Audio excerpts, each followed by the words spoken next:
I wanted to hit you straight away, no waffle, let's get straight into it. So this is the question I was asked recently: can I actually make money from property? And I was like, well, of course you can, but you have to know what you're doing. So in this current climate, how likely is it that you're going to be able to purchase a property the traditional way?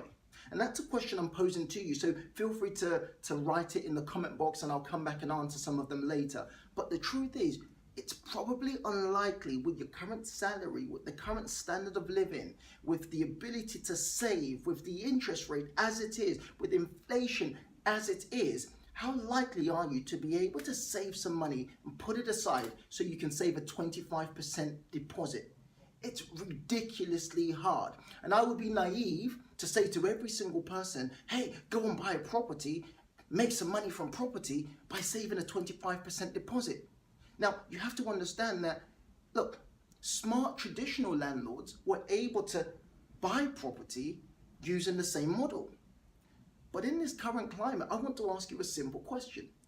Do you think you're able to do that as well as you are right now? And if the answer is no, then listen up a little bit more, and I'm going to talk about different strategies that you can use to at least generate some money from property. Now, the whole idea of some of these sub strategies is to whet your appetite, is to get you into the property market and start to build up your confidence about becoming a property entrepreneur. Let me go straight into it. So let me ask you the simple question. Let's imagine you wanted to buy a property that would give you, let's say, a rental return or a rental value of £1,000 per month. So let's use London, for example. You wanted to get into the property market, which means you have to buy a property around £275,000 to around £300,000. To purchase that property as a buy-to-let investor, you're going to have to put down a 25% deposit of £300,000, which means you have to deposit £75,000. So my question to you, and why smart investors are looking for alternative ways to make money from property, is this. In your current situation, how likely are you that you can earn some money from your job and then put aside £1,000 per month into a savings until you save £75,000. So let's do the maths on that. So £1,000 times 12 is 12k. 72,000 is 12 times, I think, 6. I don't know whether I went to school, but either way. So it's going to take you about 6 or 7 years to save that £75,000. But this is where it gets a little bit tricky. How many of us can genuinely save £1,000 per month?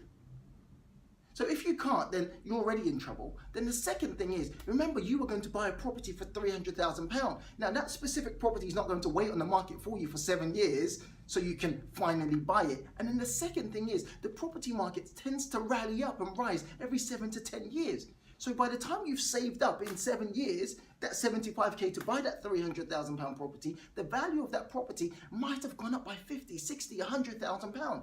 So it leaves you back in the situation that you were before.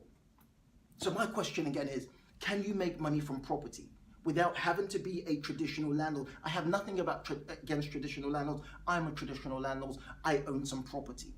However, if you cannot afford to buy a property the traditional way, should that stop you from getting into the property market? No.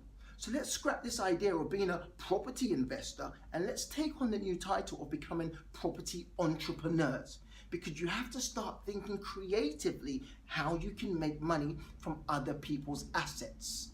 So I'm going to do another video probably later on, and I'm going to talk about 3 main ways that you can make money from other people's assets by playing the middleman role. So it means you don't have to save all that money to buy a property. It means you can take on the property, you can earn an income from that property, and you have no real liability. I'll talk to you guys soon. Cheers.